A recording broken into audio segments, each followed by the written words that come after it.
Olá, sétimo ano, tudo bem com vocês? Hoje, na nossa última aula de recuperação, nós temos os conteúdos de determiners, futuro feito com will e going to, film genres, literary genres and relative pronouns. E nós vamos começar com os determiners. Nós temos a, some, any, no, a few, a little, few, little, a lot of e lots of. Temos também many e much. Vamos ver agora o uso de cada um deles. O a e o some, vocês vão utilizar com substantivos contáveis, o a e o an, substantivos contáveis no plural, o some, e para incontável também podemos utilizar o some. Não sei se vocês lembram, mas o a ele é utilizado antes de sons de consoantes e an antes de sons de vogais, certo? Então eu tenho a carton of milk, a tomato, an onion, some rolls, some potatoes, some yams. Então, quando você estiver utilizando substantivos contáveis no singular, você utiliza o a ou o an. Para substantivos contáveis também, só que no plural, você utiliza o some. Agora, separando cada um deles, nós temos o some com substantivos incontáveis e com o plural dos substantivos contáveis, nas frases afirmativas. O any, ele é utilizado com substantivos incontáveis e com o plural dos substantivos contáveis, só que nas perguntas e nas negativas. Então, se for afirmativa, nós utilizamos o some com os substantivos incontáveis e com os contáveis no plural. E para utilizar o any, nós utilizamos na negativa e na interrogativa, com os incontáveis e com o plural dos contáveis. O no, nós utilizamos com os incontáveis e com o plural dos contáveis, em frases afirmativas, mas que tem um sentido, né, um significado de negação. A few, nós utilizamos com os contáveis, né, com os substantivos contáveis, no plural. E ele significa que não é muito, mas é o suficiente. A little, nós utilizamos com os substantivos incontáveis e significa não muito, mas o suficiente também. Só que a diferença aqui dos plurais e aqui é singular. Few é utilizado com os pronomes contáveis no plural e ele também significa não muito, mas é quase nada e não é suficiente. Little é utilizado com o plural dos incontáveis, né, com o plural dos substantivos incontáveis, e significa quase nada, não suficiente. A lot of e lots of. A lot of é com o plural dos contáveis, né, e com o singular dos incontáveis. E os dois aqui podem ser utilizados para frases afirmativas. O many, ele é utilizado com substantivos contáveis no plural e é mais utilizado nas frases negativas e nas interrogativas. E o much, ele é utilizado com substantivos incontáveis e é mais utilizado na negativa e na interrogativa. Now let's talk about the future. O futuro, ele é feito com will e com going to. Ambos têm afirmativa, negativa e interrogativa. O will, sozinho, ele não tem uma tradução específica, porque ele modifica o verbo que vem logo após dele, para que esse verbo fique no futuro. Já o going to, ele é utilizado com o verbo to be, am, is e are, e você vai saber qual desses você vai utilizar, dependendo do sujeito que tiver na tua frase. Agora vamos ver aqui a formação do will e em quais contextos eles vão ser utilizados. Eu tenho aqui a afirmativa, sujeito, will, verbo na base form, verbo normal, sem nenhuma conjugação. Na negativa, sujeito, won't e verbo na base form. No lugar de will not é won't, certo?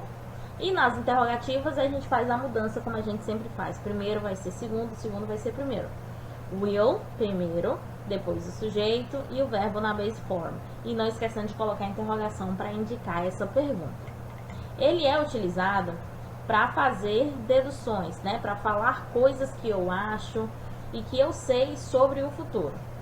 Quando nós decidimos concordar com alguma coisa que a gente vai fazer, quando nós prometemos de fazer alguma coisa, de fazer ofertas, né? De oferecer coisas, quando nós decidimos fazer alguma coisa no momento da fala. E essa aqui é uma das mais importantes de diferença entre um e outro. Por quê? Porque o will, eu decido no momento da fala o que que eu vou fazer. Por exemplo, what would you like to drink? O que que você gostaria de beber? Ali na hora eu penso no que eu gostaria de beber e falo, I will have some tea, please. Eu vou tomar um chá, por favor. Então, quando eu decido ali na hora, no momento da minha fala, eu utilizo o will. E o going to, ele é mais planejado, quando eu planejo alguma coisa para se fazer. Já o going to, ele vai dar essa ideia de que algo foi mais planejado. Você planejou algo antes de executar. E é o que a gente vai ver agora, a estrutura desse going to. O going to, ele é formado, como eu falei anteriormente, pelo verbo to be, o próprio going to e a base form do verbo, o verbo sem nenhuma conjugação, o verbo normal. Então, eu tenho am, is e are, going to, e forma base do verbo. Am é utilizado com I, are é utilizado com you, we and they, e o is é utilizado com he, she, it. Ele é utilizado para falar de coisas que vão acontecer no futuro, assim como o will também. Só que ele, como eu falei, tem aquelas diferenças. Sobre decisões, o going to, ele é utilizado para decisões que já estavam feitas antes, elas já foram planejadas. O will é para decisões que você decide no momento da fala. E para formar a negativa e a interrogativa do going to, você vai colocar o verbo to be na negativa. E se você for fazer uma pergunta, a sua pergunta primeiro vai começar com o verbo to be e depois o sujeito. Como é que isso fica na prática? Vamos ver aqui. Jane is going to have a baby. A Jane vai ter um bebê. Se eu quero colocar isso aqui na negativa, logo após o verbo to be, que é o is, eu tenho que colocar um not. Jane isn't going to have a baby. Se for uma pergunta, is Jane going to have a baby? E colocando a interrogação no final para indicar essa pergunta.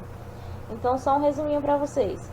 Will é uma coisa que foi decidida no momento da fala e o going to é uma coisa mais planejada. E ambos têm afirmativa, negativa e interrogativa para vocês utilizarem na formação de frases. Agora, como os film genres, nós temos action, que é de ação, comedy, comédia, drama, drama, historical, históricos, né, que contam histórias, não no caso de histórias comuns, tá? Todo filme conta uma história, mas aqui nesse caso são de fatos históricos, é história mesmo, que nós vivemos, antepassados viveram. Então, historical é de história mesmo. Horror, que é de terror. Musical, que é um musical. Science fiction, que nós também podemos chamar de sci-fi, que é de ficção científica. War, de guerra. Western, de faroeste, né, de cowboy.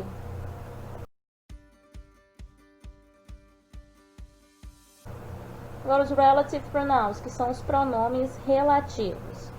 Os pronomes relativos que a gente pode ter e os mais comuns de se encontrar é o who, which, that, whose, where e when.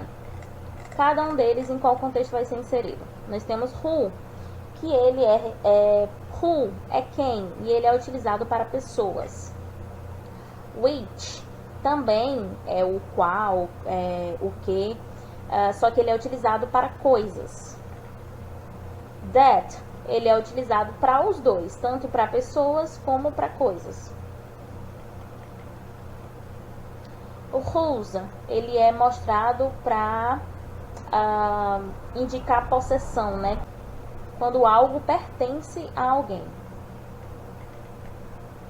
Where é onde e é utilizado para lugares. E o when é quando e é utilizado para o tempo.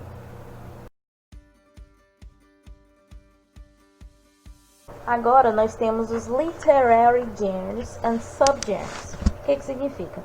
Os gêneros literários e os seus subgêneros.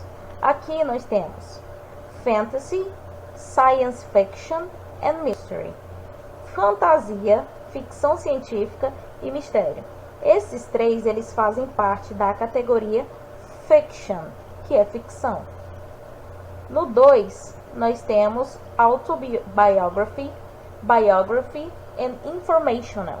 Esses três fazem parte da categoria de non-fiction, que é não ficção, tá? Então, non-fiction é o literary genre, que é o gênero literário, e o subgênero deles, que são os subgenres, é autobiography, biography and informational. Temos também, como terceiro, fable, legend, myth and fairy tale. Todos esses quatro, eles fazem parte do folk tale, do gênero literário folk tale. Fábula, lenda, mito e conto de fadas. Tragedy, comedy, tragico-comedy. Todos os três fazem parte do literary genre drama. Drama, que é o drama.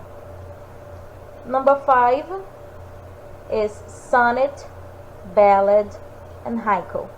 Todos esses três fazem parte da poetry, que é a poesia.